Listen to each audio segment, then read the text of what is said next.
Another failed pitch. Amanda smirked from the doorway of my tiny apartment, designer purse swinging from her perfectly manicured fingers. Mom sent me to check on you since you missed another family dinner. Though I can see why you'd want to hide in this. She wrinkled her nose. Charming little space. I took a deep breath, refusing to let her see how much her words stung. My name is Emma Chin, and at 28, I was living what my family considered a disappointment of a life. While my younger sister Amanda had followed our parents' carefully laid plans, prestigious business school, cushy corporate job, engagement to a wealthy heir, I had chosen a different path. One that currently had me working 80-hour weeks on a tech startup from my one-bedroom apartment in a less than glamorous part of town. I'm fine, Amanda, I said, turning back to my laptop where financial projections and pitch decks filled the screen. Just busy. Tell Mom I'll try to make it next week. She laughed, the sound dripping with condescension. Still chasing that silly dream. When are you going to grow up and join the real world? Dad's offering you a position at the firm again. You could have a real career, a real life. My company is real, I cut in, fingers tightening on my coffee mug. Just because you don't understand what we're building. Oh please, she waved her hand dismissively. You've been building for what, 3 years now? And what do you have to show for it? A bunch of code no one wants to buy and an apartment that looks like a college dorm. Meanwhile, I'm getting married in 6 months to James, making partner at the firm, and she gestured to the massive diamond on her finger, actually succeeding in life.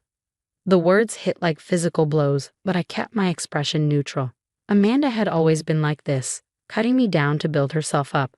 Ever since we were kids, she found ways to remind me that she was the perfect daughter while I was the disappointment, the dreamer who refused to fall in line. What Amanda didn't know, what none of them knew, was that my silly startup was on the verge of something huge.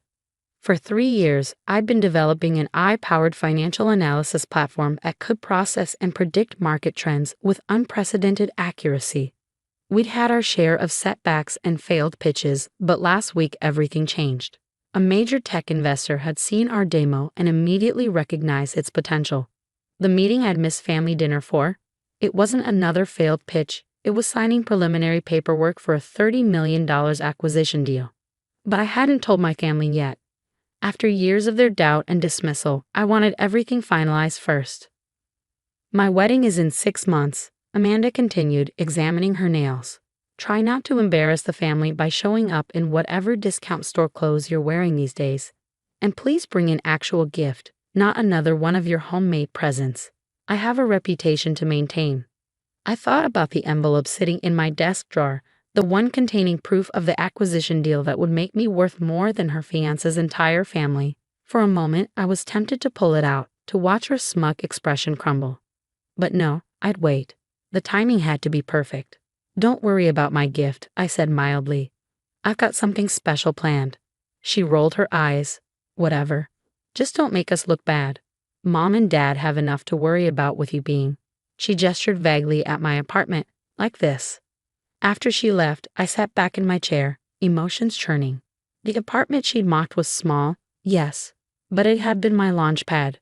The worn couch had hosted countless late-night coding sessions. The whiteboard-covered walls held the evolution of algorithms that were about to revolutionize financial technology. This was where I'd built something real, something valuable, despite their constant criticism. My phone buzzed, another message from Mom asking why I'd missed dinner. I ignored it, focusing instead on the latest email from our investors. The due diligence process was nearly complete. Soon, very soon, everything would change. The next few weeks passed in a blur of meetings, paperwork, and careful planning. The acquisition deal was moving forward, but I insisted on absolute secrecy. Outside of my small team and the investors, no one knew what was coming. Amanda's wedding preparations provided the perfect cover. Everyone was too busy with cake tastings and venue tours to pay much attention to my continued absence from family events. Then came the day that changed everything. I was in my apartment, surrounded by my usual chaos of coffee cups and laptops, when my phone lit up with a notification. The final paperwork had been signed. The deal was done. My tiny startup, the one my family had dismissed as a waste of time, was now officially worth $30 million. I sat there for a long moment, staring at the confirmation email. 3 years of work, of doubt, of pushing through their criticism and judgment had led to this. I thought about all the family dinners I'd missed, all the snide comments I'd endured, all the times they tried to convince me to give up and be realistic. My hands shook slightly as I opened my desk drawer and pulled out the envelope I'd been saving. Inside was a simple document, proof of the acquisition and my new net worth. Amanda's wedding was in 2 weeks. After years of being the family disappointment, I was about to give my sister a wedding gift she'd never forget. But as I looked at the envelope, a plan started forming in my mind. The acquisition was just the beginning. If they thought this was the extent of my success, they had no idea what was coming next. Because while the company was worth $30 million now, I knew its true potential. This was just phase 1. I picked up my phone and finally replied to my mother's latest message about wedding preparations. "Don't worry," I typed, a small smile playing at my lips. "I'll be there, and I have the perfect gift planned." The next day, I walked into my first meeting as a newly minted millionaire. The old boardroom where I'd once pitched desperately for funding now felt different. The investors who had believed in us sat around the table, but there were new faces too, representatives from the acquiring company eager to discuss next steps. Emma, the lead investor, smiled warmly. "Congratulations again. Are you ready to announce the acquisition publicly?" I shook my head, thinking of Amanda's upcoming wedding. "Not yet. Let's wait 2 more weeks. There's something I need to do first." They looked curious but didn't push. They'd learned to trust my instincts. After all, those instincts had just made them all very wealthy. As I left the meeting, my phone buzzed with another text from Amanda. "Mom says you're finally coming to the wedding. Try not to ruin my special day with your entrepreneur talk. No one wants to hear about your failed startup." I smiled, tucking the phone away without responding. In 2 weeks, they'd all understand exactly what I'd built. But the acquisition wasn't the only surprise I had planned. Sometimes the best revenge isn't about proving people wrong. It's about proving yourself right in ways they'd never imagined possible. The 2 weeks leading up to Amanda's wedding passed in a whirlwind of activity. While my family was consumed with final dress fittings and seating arrangements, I was quietly laying the groundwork for what would come after the acquisition announcement. The morning of the wedding dawned bright and clear. I stood in front of my mirror, adjusting the designer dress I'd bought specifically for this occasion. My first real splurge since the deal closed. The price tag would have made my old self flinch, but today it felt like armor. "You're late," my mother said sharply when I arrived at the church. She looked elegant as always, not a hair out of place. "Amanda's been asking where you are. Try not to cause any drama today, Emma. This is your sister's moment." I bit back a laugh at the irony. If she only knew what was coming. The ceremony was exactly what you'd expect from an Amanda Chan production. Extravagant, picture-perfect, and designed to impress. I sat quietly in my assigned seat, watching my sister marry into what our parents considered an impeccable merger of 2 wealthy families. James' father owned one of the largest real estate development companies in the city, and the wedding was as much about business connections as it was about love. During the reception, I waited patiently for the right moment. Amanda was holding court at the head table, basking in attention and compliments when I approached with the envelope. "Time for my gift," I said, keeping my voice light despite the tension thrumming through me. Amanda's smile turned sharp. "Oh, you've actually brought something. I assumed you'd make excuses about being too." She paused meaningfully, financially constrained. Several of her friends tittered, and I saw our mother close her eyes in embarrassment. James, Amanda's new husband, at least had the decency to look uncomfortable. "Open it," I said simply, holding out the envelope. She took it with perfectly manicured fingers, her expression dripping with disdain. "If this is another one of your homemade certificates or whatever." The words died in her throat as she pulled out the documents. I watched her eyes scan the page, widening as the numbers registered. $30 million. My company's valuation. The acquisition details. My new net worth. "I don't," she started, her voice faltering. "This isn't real," I supplied helpfully. "Oh, but it is. That silly startup you've been mocking. Turns out it was worth something after all." The color drained from her face as she continued reading. Around us, guests were starting to notice something was happening. Our mother stepped closer, peering at the documents in Amanda's trembling hands. "What is this?" she demanded, but I could see she already understood. The implications were hitting her like physical blows. All those times she'd sided with Amanda. All those lectures about being practical. All those disappointed sighs when I missed family events to work on my company. It's exactly what it looks like, I said calmly. The company you all dismissed. It just sold for $30 million. Consider this my wedding gift. Proof that sometimes the path you don't understand turns out to be the right one after all. Amanda's hands were shaking now, the paper crinkling in her grip. But you live in that tiny apartment. You're always working. You never have money for anything. I smiled, thinking of all the nights I'd stayed up coding, all the investor meetings I prepared for while they assumed I was failing. That's what building something looks like, Amanda. Not all of us start at the top. Our father had joined us now, his face a mask of confusion and dawning realization. He'd spent years trying to convince me to join his firm, to follow the path he'd laid out. Now he was staring at proof that my chosen path had led to more success than he could have imagined. "Why didn't you tell us?" he asked, his voice uncharacteristically uncertain. "Would you have believed me?" I countered. "Or would you have dismissed it like everything else I've done that didn't fit your plan?" The silence that followed was deafening. Around us, wedding guests were whispering, the news already starting to spread. Amanda's perfect day was being overshadowed by the revelation that her unsuccessful sister had just become the wealthiest person in the room. But this wasn't about upstaging her wedding. This was about something bigger, about proving that success doesn't always look the way people expect it to. And more importantly, this was just the beginning. "There's more," I said, pulling out another document from my clutch. "The acquisition, that's just phase 1. Our technology is being implemented across major financial institutions starting next month. The projected valuation after integration." I paused, letting the moment stretch. "Over 100 million.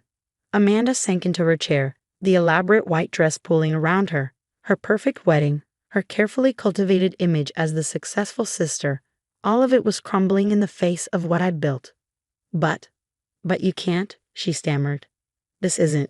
You're supposed to be the failure," I finished for her, "the disappointment, the one who needed to grow up and join the real world." Funny how things turn out, isn't it? Our mother was still staring at the documents, her social mask cracking for the first time I could remember. "Emma," she started, but I held up a hand. "Save it," I said quietly. "This isn't about revenge or proving you wrong. This is about proving myself right, something you never gave me the chance to do." The weight of those words hung in the air. Years of dismissal, of subtle and not so subtle put-downs, of being treated like the family disappointment. All of it was being rewritten in this moment. But as I stood there, watching my family process the magnitude of what I'd achieved, I felt strangely empty. The vindication I'd expected, the satisfaction of finally showing them how wrong they'd been, it wasn't quite what I'd imagined. Because the truth was, I hadn't built my company to prove them wrong. I'd built it because I believed in what I was creating. Their approval or lack thereof had stopped mattering somewhere along the way, replaced by something more powerful, belief in myself. The reception continued around us, but something fundamental had shifted. The perfect image my sister had crafted was now tinged with the knowledge that she'd spent years mocking someone who had quietly built something extraordinary. As I turned to leave, Amanda grabbed my arm. "Wait," she said, her voice small. "You can't just. This was supposed to be my day." I really looked at her, and saw something I'd never noticed before. Fear. Fear that maybe she'd chosen the wrong path. Fear that all the certainty she claimed about success and failure might have been wrong. "It still is your day," I said gently, "but it's also the day you learn that success doesn't always look the way you think it should."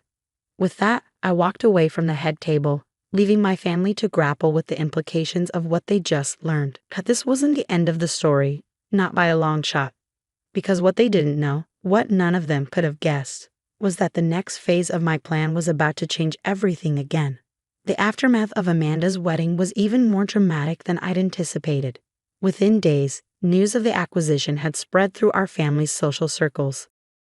The same people who had whispered about my wasted potential were now scrambling to congratulate me, to claim they'd always known I would succeed. But the real changes were happening behind the scenes. The Monday after the wedding, I walked into my company's new offices, a far cry from my tiny apartment. Floor-to-ceiling windows offer views of the city skyline, and the space buzzed with energy as our expanded team worked to implement our technology across major financial institutions. Emma, my assistant, called out as I passed her desk. Your mother's called 3 times this morning, and your father left 2 messages about meeting for lunch. I nodded, unsurprised. Hold all family calls for now. We have more important things to focus on. The next few weeks were a whirlwind of activity. While my family tried desperately to process what had happened, I was focused on phase 2 of our expansion. The initial $30 million acquisition was just the beginning. We were now working on integrating our AI technology into the global financial system in ways that would revolutionize how markets operated. Amanda tried reaching out several times, her messages oscillating between apologetic and defensive. You could have told me, one text read. We're sisters. I deserve to know. I didn't respond. Years of her constant belittlement and mockery couldn't be erased with a few hasty apologies prompted by my success. Then came the day that changed everything again. I was in a meeting with our development team when my phone lit up with breaking news. James' family's real estate empire, the one Amanda had married into, was crumbling. Their major projects were failing, and rumors of financial misconduct were surfacing. My AI platform had predicted this collapse months ago. It was part of why I'd chosen Amanda's wedding day for my announcement. I'd known what was coming, known that her perfect marriage into wealth and status was built on a foundation that was about to crumble. That evening, as I sat in my office reviewing reports, my father appeared in the doorway. He looked older somehow, less certain than I'd ever seen him. Nice office, he said quietly, taking in the space. Different from that apartment we kept telling you to leave. I set down my tablet, studying him. What do you want, Dad? He shifted uncomfortably. Amanda's struggling. James' family situation. They're going to lose everything. She doesn't know what to do. And I kept my voice neutral, though my heart raced. This was the moment I'd been waiting for. And he hesitated. She needs help. Financial help. The kind of help that you're now in a position to provide. I let out a small laugh. You mean she needs money from the sister she spent years mocking? From the silly startup she couldn't be bothered to understand. Emma, please, he said, and for the first time in my life I heard real emotion in his voice. I know I didn't support you. I was wrong. We were all wrong, but she's still your sister. I stood up, walking to the window. Below, the city lights twinkled, reminding me of all those nights I'd spent working while my family assumed I was failing. Did you know, I said conversationally, that our ad platform predicted James' family's collapse 6 months ago? We saw the signs, the patterns, the inevitable crash coming. That's what our technology does. It sees what others miss. He stared at me, realization dawning. You knew. At the wedding, you knew this was coming. I turned to face him. I knew everything. I knew their company was failing. I knew Amanda's perfect life was about to implode. And I knew that eventually you'd all come asking for help. So this is revenge, he asked, his voice tight, letting your sister suffer to prove a point. No, I said firmly. This is business. The same business you all dismissed as a waste of time. The same business that's now worth more than James' family ever had. I walked to my desk and pulled out a folder. Inside is an offer, not charity, but a real business opportunity. Our company needs someone to manage corporate communications. Someone who understands both technology and high society. Amanda's actually qualified for that, despite everything. The salary's excellent, the benefits are comprehensive, and it comes with stock options. My father took the folder with trembling hands. You're offering her a job. I'm offering her a chance, I corrected. The same chance none of you ever gave me. She can take it or leave it, but it's a real opportunity to build something of her own, instead of just marrying into someone else's success. He opened the folder, scanning the details. This is generous. It's fair, I said, and it comes with conditions. She'll start at entry level like everyone else. She'll have to prove herself like everyone else. And most importantly, she'll have to acknowledge publicly that she was wrong about me, about my company, and about what success looks like. And if she refuses, I shrugged, then she can figure out her own path forward, just like I had to. He nodded slowly, understanding finally settling over his features. You're not the same person you were, he said quietly. No, I agreed.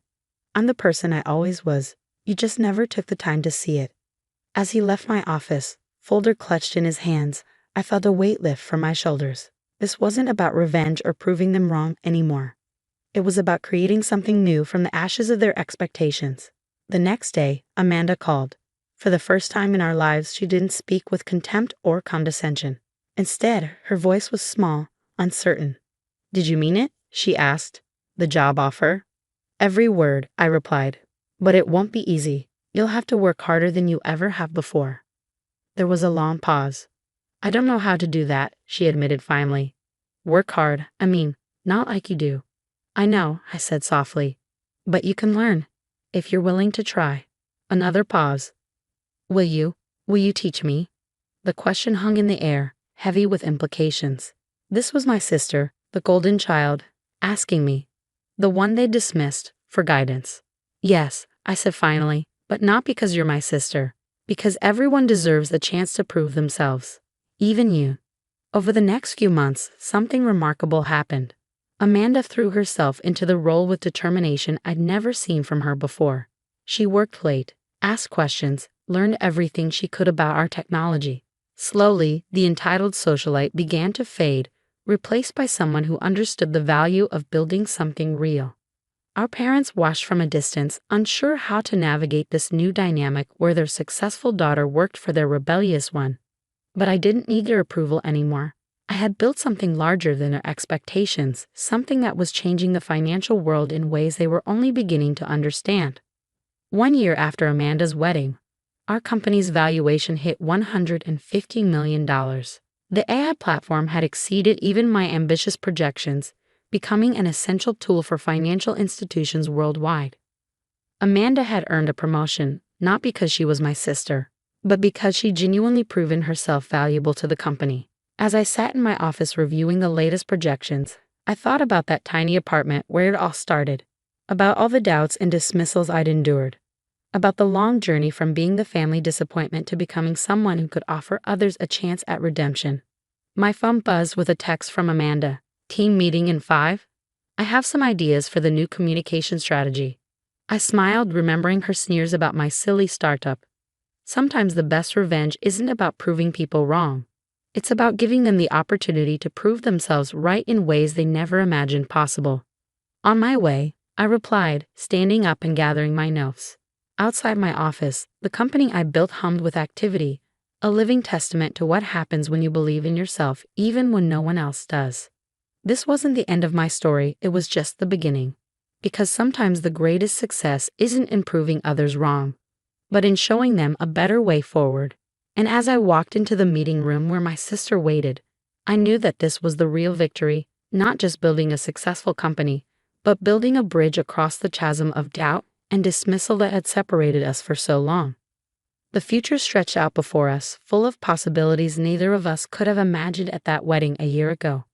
And this time, we would face it together, both of us finally understanding that true success isn't about following someone else's path. It's about having the courage to forge your own.